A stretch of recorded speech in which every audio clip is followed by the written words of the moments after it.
Pemirsa, Anda kembali di editorial Media Indonesia. Tadi sebelum jeda Bang Kohar menyatakan bahwa lonjakan kasus di Sumatera ini menjadi alarm yang tidak boleh diabaikan, terutama untuk 5 wilayah nih Bang, di Sumatera yang masuk mengalami lonjakan kasus tinggi, yakni Riau, Sumatera Barat, Kepulauan Bangka Belitung, Kepulauan Riau, dan juga Sumatera Selatan. Apa yang harus dilakukan oleh wilayah ini Bang, kelima provinsi ini? Tentu meyakinkan pada masyarakat bahwa COVID ini belum sepenuhnya selesai. COVID ini baru reda, tetapi belum sepenuhnya selesai. Karena itu sisa-sisa ketidakpercayaan terhadap adanya penyakit ini, itu harus betul-betul dihilangkan. Kan seperti tadi saya katakan dari rekode yang dari Politika yang tadi menyurvei ada 39,9% seluruh Sumatera Barat itu tidak percaya bahwa COVID ini ada. Mereka percaya bahwa COVID ini adalah konspirasi global. Nah, persoalannya kemudian ketika tidak percaya, mereka ogah melakukan protokol kesehatan. Nah, ketika abai protokol kesehatan, yang terjadi apa? Yang terjadi penularan akan semakin menyebar. Nah, di Sumatera Selatan, untuk Sumatera Selatan ini kan mobilitasnya dengan Lampung kan sangat tinggi. Apalagi setelah ada tol Trans Sumatera, jalan tol Trans Sumatera. Jarak antara dari Palembang ke Bandar Lampung sekarang bisa ditempuh dengan waktu 3 jam sampai 4 jam paling lama. Sebelumnya 8 jam ya Bang ya? Sebelumnya 8 jam, 7 sampai 8 jam. Nah, ini menyebabkan tingkat pergerakan orang itu menjadi semakin masif, semakin banyak. Apalagi dari Palembang ke Lampung, Jakarta langsung. Atau dari Jakarta, atau dari Jawa ke Lampung, kemudian sampai ke Palembang. Nah, ini yang menyebabkan beberapa hal terjadi. Begitu pula di wilayah di Kepulauan Riau. Kepulauan Riau. Yang juga ditemukan di sana sempat ditemukan ada varian baru yang dari Inggris. Kan. Nah, ini menyebabkan tingkat risiko penularan yang juga semakin masif. Jadi kalau kita lihat dari berbagai riwayat tadi itu, timeline tadi itu, terlihat jelas bahwa masa sebelum tanggal 6 itu dimaksimalkan untuk mudik, sehingga mobilitasnya bertambah. Mereka yang menggunakan jalur darat, naik kapal, naik sampai 212%. 212%, ini memangnya tidak ada pemeriksaan yang ketat begitu Bang sampai lolos? Longgar, beberapa pengakuan di teman-teman dari jurnalis Lampung Post itu kan melakukan pemantauan di lapangan. Itu menunjukkan bahwa dari mereka itu bisa lolos meskipun tidak melakukan tes COVID. Tes apapun, tes rapid antigen di masa-masa kemarin sebelum ada pelarangan. Itu melenggang saja. Tanpa ada menunjukkan surat hasil negatif dari rapid, jalan saja. Jadi bayangkan kalau tidak ada kontrol begitu, masuk ke pelabuhan, keluar dari pelabuhan, aman-aman saja, ya yang terjadi kemudian ledakan kasus pada saatnya. Yang sekarang dalam 1,5 bulan terakhir ini menjadi bukti. Nah, karena itu alarm itu harus disikapi dengan cepat. Kita kadang-kadang perlu bukan kadang-kadang, kita mestinya melihat, menyimak bagaimana negara tetangga kita mengetatkan itu. Singapura itu mulai tanggal 16 Mei, mulai besok, itu memberlakukan kembali lockdown selama 1 bulan. Gara-gara ditemukan 41 orang positif COVID di Bandara Changi. Hanya gara-gara 41 loh, jumlah yang sangat sedikit bila dibandingkan dengan tes acak COVID kita 6.000 dari 6.000 sekian, 4.200 kan 61%, 61% positif COVID. Artinya berarti kita mestinya kewaspadaan kita lebih melampaui apa yang dilakukan oleh Singapura. Baik. Gitu. Kewaspadaan kita harus ditingkatkan dan juga langkah cepat dan konkret. Nah, kita akan bahas usai Headline News pukul 8 waktu Indonesia Barat. Tetaplah bersama kami di editorial Media Indonesia. Pemirsa, terima kasih Anda masuk bersama kami di editorial Media Indonesia. Bang Kohar dan juga pemirsa, kita langsung akan sapa. Ini sudah ada sejumlah penelpon. Kita langsung sapa. Selamat pagi Pak Yunus Luat dari Pejalin, Kaltara. Selamat pagi. Salam sejahtera untuk seluruh warga negara Kesatuan Republik Indonesia. Mohon izin pertama kami sampaikan, ucapkan selamat merayakan Hari Raya Idul Fitri 1442 Hijrah. Kemudian terkait dengan tema hari ini, kita turut prihatin dengan lonjakan yang ada di Sumatera. Kalau kita lihat rilis dari laporan tim penanganan COVID tingkat nasional BNPB bahwa dalam kurun waktu dari Maret April yang lalu ada 2 provinsi di Sumatera, mohon izin kami sebutkan saja, Riau dan Sumatera Barat, itu masuk dalam 10 besar. Nah, hari-hari ini Sumatera ada lonjakan. Kami berharap supaya semua warga masyarakat, pihak pemerintah, aparat, semua sehati sepikir terus membunyikan, menyuarakan untuk mengantisipasi. Mari kita peduli dengan warga masyarakat, utamakan keselamatan rakyat dan Baik. wajib. Baik, terima kasih Pak Yunus. Nampaknya ini ada kendala audio ya, Bang Kohar. Kita akan lanjut ke Pak Bambang Saptono dari Surakarta, Jawa Tengah. Selamat pagi Pak Bambang, silahkan. Selamat pagi Metro TV dan selamat pagi saudaraku bangsa Indonesia. Ya, fenomena lonjakan kasus positif dan angka kematian akibat COVID-19 di Pulau Sumatera di dalam 1,5 bulan terakhir harus menjadi kewaspadaan bagi pemerintah. Di mana Mbak, Sumatera yang biasanya berkontribusi kurang dari 20% pada angka kasus nasional, naik 27,2%. Sedangkan angka kematian yang biasanya kurang dari 20%, naik 17,18%. Kami berpendapat Mbak, bahwa lonjakan kasus di Sumatera tersebut diakibatkan diantaranya, 1. Adanya virus corona varian baru B117 asal Inggris dan B1617 asal India yang masuk Indonesia pada Januari 2021. Yang kedua, kesadaran masyarakat di dalam menjalankan protokol kesehatan sangat berkurang. Kemudian yang ketiga Mbak, tracing, testing, treatment belum ideal jumlahnya atau belum optimal. Nah, selain itu Mbak, kami yakin bahwa pada akhir bulan Mei nanti, jumlah kasus positif dan angka kematian yang diakibatkan COVID-19 akan meningkat secara signifikan. Nah, hal ini diakibatkan adanya libur panjang Lebaran, kemudian maupun dampak virus corona yang varian baru. Nah, kemudian Mbak, kami menyarankan agar untuk menekan penularan COVID-19 di Sumatera, ini dibutuhkan kerja keras antara lain 1, meningkatkan kesadaran untuk taat protokol kesehatan. Yang kedua, meningkatkan testing, dan treatment. Yang ketiga, pengetatan mobilitas masyarakat atau yang ada di provinsi maupun di daerah. Kami usul untuk yang melintas antar provinsi, semua harus dites, tidak sekedar tes acak. Terima kasih Mbak. Baik, terima kasih Pak Bambang. Kita akan lanjut ke penelpon selanjutnya, ada Ibu Indra dari Cirebon, Jawa Barat. Selamat pagi Bu Indra. Selamat pagi Eva Wondo dan Bung Abdul Kohar. Assalamualaikum warahmatullahi wabarakatuh, Metro TV. Waalaikumsalam warahmatullahi wabarakatuh. Silakan Ibu Indra. Ya,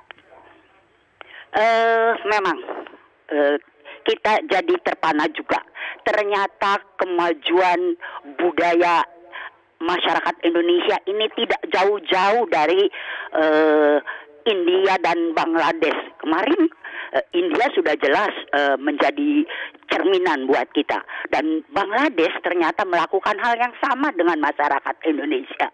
Ya, nah, tadi dikatakan bahwa lonjakan itu dimulai pada awal Mei, sekitar 6 Mei untuk 5 kepulauan itu, 5 provinsi di Pulau Sumatera, dan ada lagi sebetulnya 1 provinsi lagi di Sulawesi Tengah.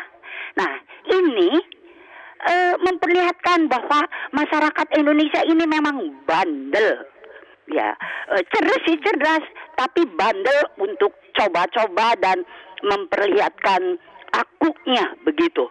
Nah, seperti tadi dikatakan Bapak yang nomor 2 bahwa akhir Mei nanti pasti terjadi lonjakan lagi, apalagi untuk yang balik ke Pulau Jawa. Nah, kita berharap bahwa itu mudah-mudahan tidak terjadi, tidak seperti yang kita duga, siapa tahu. Tapi andai kata terjadi juga, apakah kita sudah siap menghadapinya? Bukankah masa inkubasi itu 2-3 minggu setelah terkena. Nah, untuk itu pada yang arus balik ini coba diketatkan disiplin dan aturan protokol kesehatan supaya yang bandel-bandel itu tidak bisa bilang ayo balik.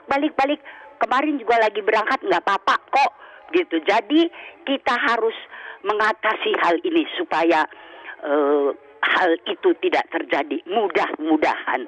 Tapi memang pesimis ya Mbak Eva. Terima kasih. Assalamualaikum warahmatullahi wabarakatuh.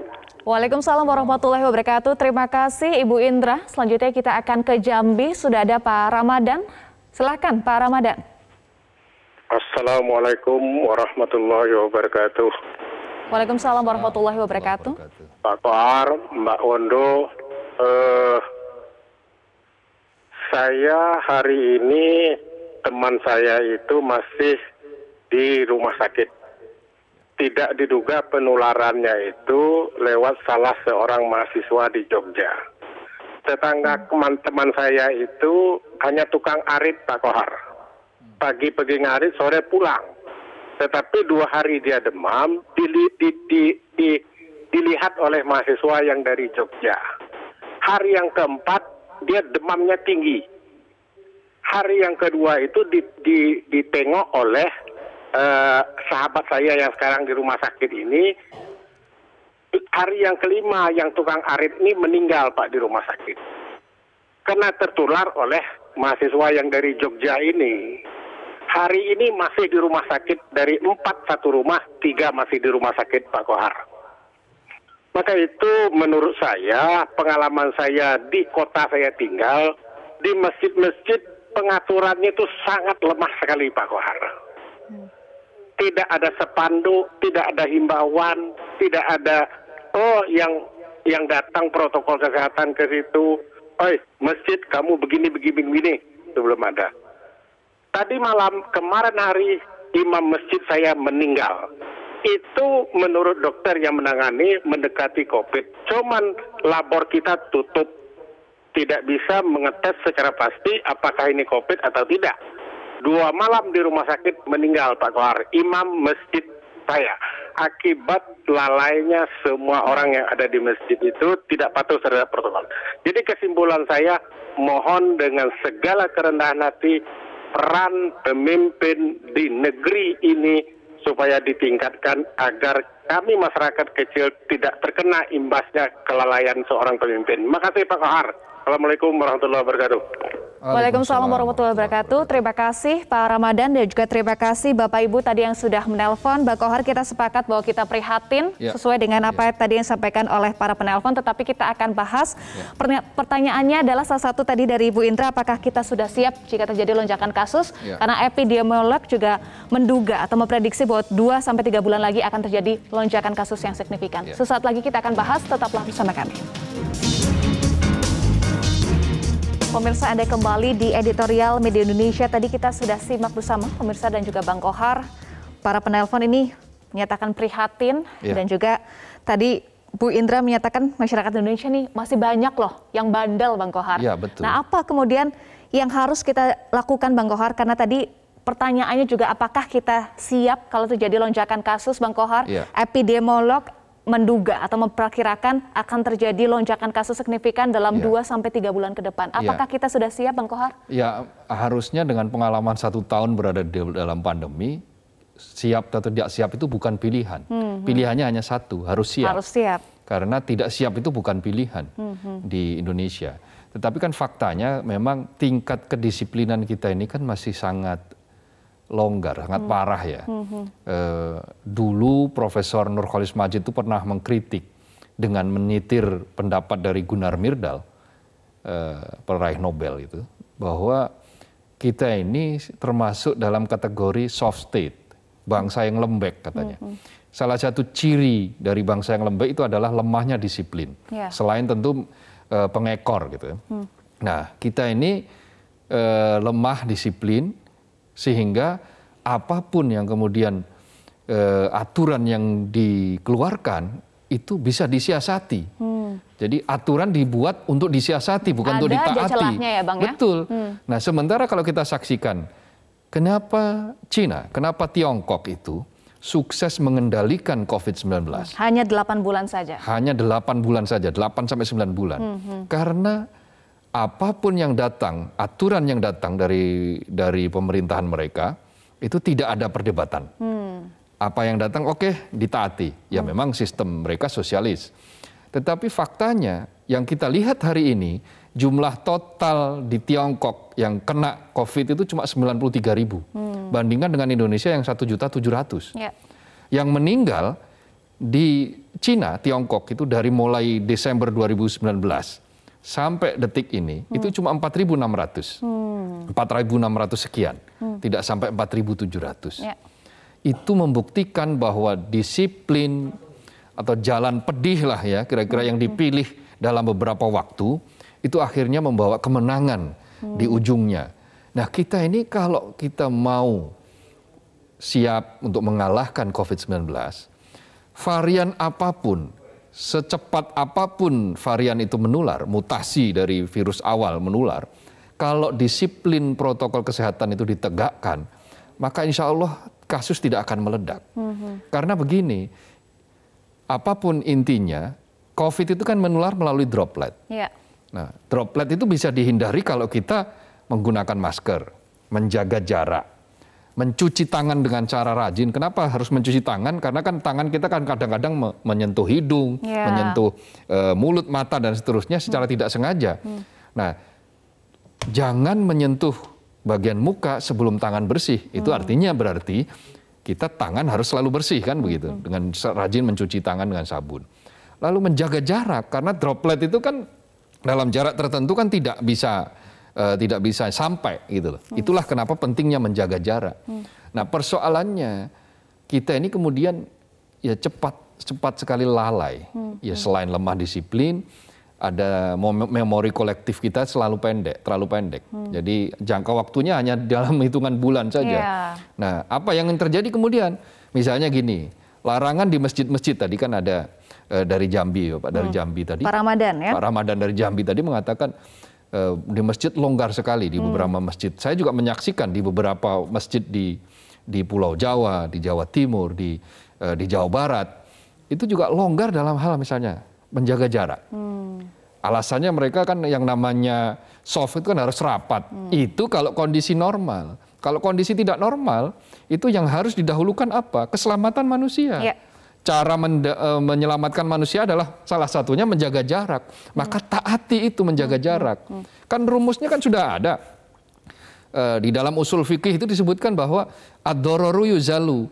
Artinya apa? Bahwa situasi kedaruratan atau bahaya itu harus dihilangkan. Nah, menghilangkan bahaya itu dengan cara apa? Ya. Kalau untuk COVID-19 itu adalah taat protokol kesehatan. Tidak hanya 3M ya, sekarang kan sudah ditambah dengan 2M yang lain, menghindari kerumunan. Meskipun menjaga jarak, tapi kalau jumlah orangnya banyak, ya hindari saja. Atau dan satunya lagi adalah mengurangi mobilitas. Tidak usah keluar rumah kalau tidak terlalu penting untuk menghindari penularan yang lebih masif. Apa yang kita lakukan dengan disiplin protokol kesehatan itu bukan hanya untuk diri sendiri, itu juga untuk orang lain. Jadi apa yang kita lakukan sekaligus juga melindungi orang lain. Itulah yang namanya keselamatan manusia itu hukum tertinggi. Nah itu bagi publik. Nah bagi pemerintah tidak boleh lagi lembek di dalam menerapkan aturan. Tidak ada toleransi. Siapapun yang melanggar protokol kesehatan wajib ditindak. Itu adalah salah satu cara bagi kita untuk menahan laju penularan agar prediksi bahwa akan terjadi lonjakan akibat masih ada sekian juta orang yang tetap nekat mudik atau sekian juta orang yang sudah curi start untuk mudik misalnya, itu bisa dihindari. Nah, salah satunya misalnya tadi pintu gerbang perlintasan dari Sumatera ke Jawa arus balik. Tidak ada cara lain tadi dari Bu Indra di Cirebon misalnya. Setiap orang itu wajib, Pak Bambang ya, Bambang Saptono. Ya, Bambang Saptono dari Surakarta. Bahwa setiap orang yang lalu lalang itu wajib menunjukkan tes negatif rapid COVID-19. apapun apakah rapid antigen, ginose atau PCR. Baik. Nah, dengan cara begitu ya mata rantai ini bisa kita putus, ledakan bisa kita hindari. Konkretnya Bang Kohar, closing statement yang terakhir untuk mewaspadai lonjakan kasus di Sumatera Utara agar di Sumatera maksud kami agar tidak semakin masif karena peningkatannya ini cukup signifikan ya Bang, dari kurang dari 20% menjadi 27,22%. Konkretnya apa yang harus kita lakukan untuk mewaspadai lonjakan kasus di Sumatera? Kolaborasi antara pemerintah, para stakeholder, dan publik itu sendiri. Apa itu bentuk kolaborasinya? Pemerintah awasi secara ketat. Jangan sampai ada yang lolos. Sedikit pun jangan sampai ada yang lolos. Kalau perlu diperketat, sangat ketat, lakukan itu. Masyarakat, ubahlah perilaku kita yang menyepelekan COVID ini, kita ubah menjadi disiplin. Disiplin yang sangat ketat, yang sangat keras terhadap diri sendiri. Karena disiplin terhadap masing-masing individu, itu akan melindungi yang lain. Pada akhirnya nanti, tidak akan lama lagi, kalau nanti sudah tercapai kekebalan kelompok, kita akan bisa mengalahkan COVID-19. Kita punya optimisme itu, tetapi syaratnya adalah tadi itu, disiplin protokol kesehatan, pemerintahnya tegas, rakyatnya disiplin, insya Allah kita akan menang lawan COVID-19. Baik, pemerintah tegas, rakyatnya disiplin, insya Allah kita akan bebas dari COVID-19. Amin, kita harapkan bersama. Terima kasih Bang Kohar. Makasih, pemirsa, angka kasus positif yang mulai melandai dalam beberapa bulan terakhir jangan sampai kembali melonjak seperti di negara lain. Butuh kesabaran, kedisiplinan, dan kehati-hatian ekstra dalam menghadapi pandemi ini. Tidak hanya di Sumatera, tapi juga di daerah-daerah lainnya. Para kepala daerah dari gubernur hingga tingkat akar rumput di lingkup RT RW jangan pernah segan menghimbau warganya untuk disiplin menerapkan protokol kesehatan. Begitu juga para tokoh serta pemuka agama, kita semua perlu bahu-membahu dan melibatkan semua pihak untuk menerapkan taktik perang semesta dalam menghadapi pandemi ini. Saya Eva Wondo, terima kasih telah menyaksikan editorial Media Indonesia. Selamat pagi dan tetaplah bersama kami di Metro TV.